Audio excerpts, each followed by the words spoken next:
Mes chers amis, bienvenue dans un nouveau chapitre de nos secrets d'histoire.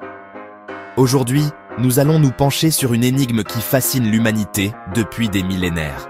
C'est sans doute le trésor le plus recherché de tous les temps. Un objet qui mêle la foi, la légende et l'archéologie. Je veux bien sûr parler de la mythique Arche de l'Alliance. Son nom seul suffit à évoquer des images de puissance divine, de mystères insondables et d'aventures extraordinaires. Son histoire est celle d'un pacte entre Dieu et les hommes, mais c'est aussi l'histoire d'une disparition qui continue de hanter les esprits des chercheurs, des croyants et des rêveurs du monde entier. Imaginez un instant. Pour comprendre l'importance de l'arche, il faut d'abord se la représenter. Imaginez un coffre, mais pas n'importe lequel. La Bible, dans le livre de l'Exode, nous en donne une description d'une précision remarquable. C'était un coffre en bois d'acacia, un bois réputé pour sa résistance et son incorruptibilité, parfaitement adapté pour un voyage dans le désert.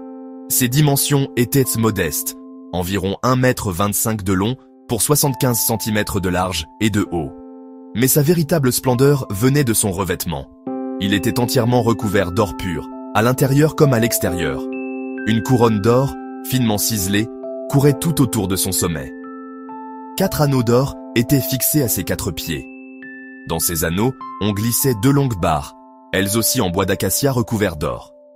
Ces barres servaient à transporter l'arche, sans jamais la toucher directement, car elle était considérée comme infiniment sainte. Seuls les Lévites, une tribu choisie, avaient le privilège et la lourde responsabilité de la porter. Le couvercle de l'arche, appelé le propitiatoire ou siège de la miséricorde, était encore plus impressionnant.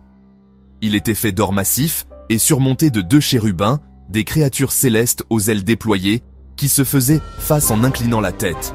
Mais la véritable valeur de l'arche ne résidait pas dans son or ou sa facture. Elle venait de ce qu'elle contenait. À l'intérieur de ce coffre sacré se trouvaient les tables de la loi. Ce sont les 2 tablettes de pierre sur lesquelles Dieu lui-même, selon la tradition, aurait gravé les 10 commandements lors de sa rencontre avec Moïse sur le mont Sinaï. L'arche était donc le réceptacle de l'alliance, du pacte scellé entre Dieu et son peuple. Elle était la preuve tangible de leur relation unique. Plus tard, la tradition rapporte qu'on y ajouta une urne d'or contenant la manne, cette nourriture miraculeuse tombée du ciel, ainsi que le bâton d'Aaron qui avait fleuri. Ainsi, l'arche n'était pas un simple objet de culte. Elle était la présence même de Dieu sur terre. On disait que la voix de Dieu parlait à Moïse depuis l'espace situé entre les 2 chérubins.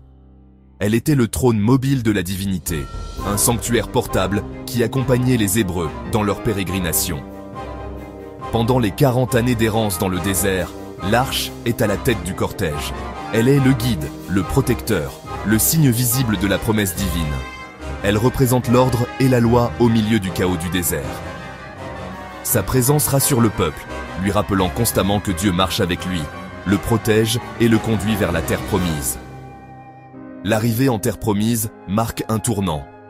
L'arche devient alors une arme redoutable, un instrument de la conquête. L'épisode le plus célèbre est sans doute la prise de Jéricho.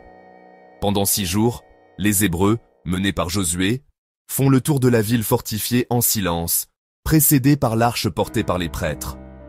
Le 7e jour, ils en font 7 fois le tour. Après avoir été le centre du culte dans le temple de Salomon pendant près de 4 siècles, l'arche de l'Alliance disparaît brusquement des radars de l'histoire.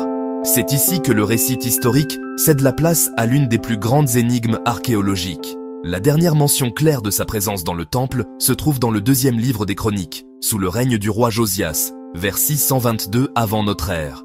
Puis, en 587 avant notre ère, le drame survient. L'armée babylonienne, menée par le terrible Nabuchodonosor II, assiège et détruit Jérusalem. Le magnifique temple de Salomon est pillé, incendié et rasé. Le texte biblique, dans le livre des rois, dresse une liste précise et détaillée des trésors du temple, emportés comme butin à Babylone.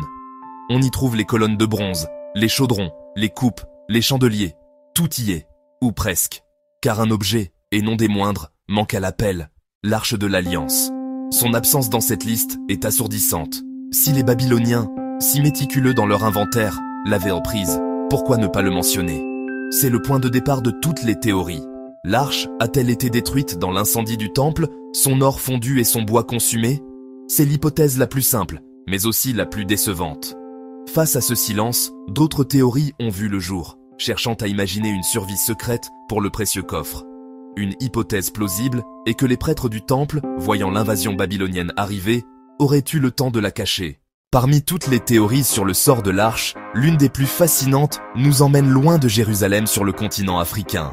C'est la piste éthiopienne. Selon la tradition éthiopienne, l'arche ne se trouverait ni à Babylone, ni sous le mont du Temple, mais bien en Éthiopie, dans la ville sainte d'Aksum. Cette conviction est au cœur de l'identité du pays. L'histoire, racontée dans le Kebra Nagast, la gloire des rois, est digne d'un roman d'aventure. Cette tradition raconte la rencontre entre la reine de Saba et le roi Salomon à Jérusalem. Éblouie par sa sagesse, elle se convertit au judaïsme. De leur union serait né un fils, Ménélik. Devenu adulte, Ménélik se rend à Jérusalem. Salomon l'accueille avec tous les honneurs. Mais l'un des nobles, Azarias, aurait secrètement échangé la véritable arche contre une copie, emportant l'original avec lui et Ménélik. Selon cette version, l'arche aurait quitté Jérusalem du vivant de Salomon. Elle serait arrivée en Éthiopie où elle aurait été conservée depuis près de 3000 ans. Aujourd'hui, elle reposerait dans un sanctuaire à Aksum, la chapelle de la Tablette. Un seul homme, un moine gardien, est autorisé à la voir. Il ne quitte jamais l'enceinte jusqu'à sa mort. Cette tradition explique pourquoi chaque église éthiopienne possède une réplique appelée Tabot. Bien sûr, cette histoire n'est pas vérifiable. Aucun chercheur n'a jamais été autorisé à examiner l'objet. Est-ce la véritable arche? Le mystère reste entier. Parallèlement, la piste de Jérusalem continue de fasciner.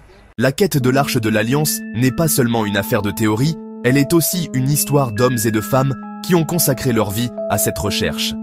Ces aventuriers des temps modernes, inspirés par la foi, la curiosité ou le goût du défi, ont mené des explorations audacieuses, parfois controversées. L'un des plus célèbres est sans doute Ron Wyatt, un anesthésiste américain et archéologue amateur passionné. Dans les années 80, Wyatt affirma avoir fait une découverte extraordinaire. Il prétendait avoir localisé l'arche dans une grotte souterraine directement sous le site de la crucifixion de Jésus au nord de la porte de Damas, à Jérusalem. Selon son récit rocambolesque, le sang du Christ aurait coulé à travers une fissure dans la roche lors de la crucifixion, venant se déposer directement sur le propitiatoire de l'arche cachée en dessous. C'était, pour lui, l'accomplissement ultime de l'ancienne alliance par la nouvelle Wyatt a produit des photos floues et des témoignages, mais n'a jamais fourni de preuves tangibles et vérifiables. Ces affirmations ont été largement rejetées par la communauté scientifique et archéologique, mais elles continuent de fasciner un certain public, avide de voir les récits bibliques confirmés de manière spectaculaire. Une autre figure marquante est celle du Britannique Graham Hancock, journaliste et écrivain. Hancock a popularisé la piste éthiopienne dans son livre « Le cygne et le sceau ». Il a passé des années à enquêter sur la tradition du Kebra Nagast, à voyager en Éthiopie, à interroger des prêtres et des historiens locaux. Bien qu'il n'ait pas pu voir l'arche lui-même, il est parvenu à la conclusion que l'objet gardé à Aksum était bien la véritable arche de l'Alliance. Son travail, mêlant journalisme d'investigation, histoire et spéculation, a relancé l'intérêt du grand public pour cette théorie et a fait d'Aksum une destination de pèlerinage pour les chercheurs de mystères. Si l'arche de l'Alliance reste introuvable dans le monde réel, elle a en revanche trouvé une place de choix dans notre imaginaire collectif. Elle est devenue une véritable icône de la culture populaire, le MacGuffin par excellence, cet objet prétexte qui motive l'action des héros dans une histoire. Sa double nature, à la fois trésor archéologique inestimable et arme surnaturelle, en fait un sujet de choix pour les récits d'aventure. Elle incarne le mystère absolu, la quête ultime, le point de rencontre entre la science, l'histoire et le mysticisme. L'exemple le plus éclatant, celui qui a gravé l'image de l'arche dans l'esprit de millions de personnes, est bien sûr le film de Steven Spielberg, Les Aventuriers de l'Arche perdue, sorti en 1981. Le film met en scène l'archéologue aventurier Indiana Jones, dans une course effrénée contre les nazis pour retrouver l'arche avant eux. Spielberg et George Lucas ont puisé directement dans les légendes bibliques pour dépeindre ses pouvoirs terrifiants. Elle foudroie ceux qui la profanent et libère des anges de la mort qui anéantissent une armée entière. Le film a défini pour des générations l'apparence et la puissance de l'arche, et a sans doute suscité plus de vocations d'archéologue que n'importe quel manuel universitaire. Mais le cinéma n'est pas le seul à s'être emparé du mythe. la littérature regorge de romans qui placent l'arche au cœur de leurs intrigues. Des thrillers ésotériques aux romans historiques, les auteurs aiment à imaginer ce qui se passerait si l'arche était redécouverte aujourd'hui. Qui chercherait à s'en emparer? Des gouvernements? Des sociétés secrètes? Des fanatiques religieux? Quelles seraient les conséquences géopolitiques d'une telle découverte? Nous voici au terme de notre voyage sur les traces de l'Arche de l'Alliance. Nous avons exploré sa description biblique, son rôle central dans l'histoire d'Israël, et les légendes extraordinaires qui l'entourent.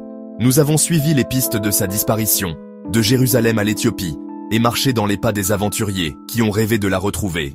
Et pourtant, après plus de 2500 ans, la question fondamentale demeure. Où est l'arche? A-t-elle seulement survécu aux ravages du temps et des hommes? Le mystère reste aussi entier, aussi dense qu'au premier jour.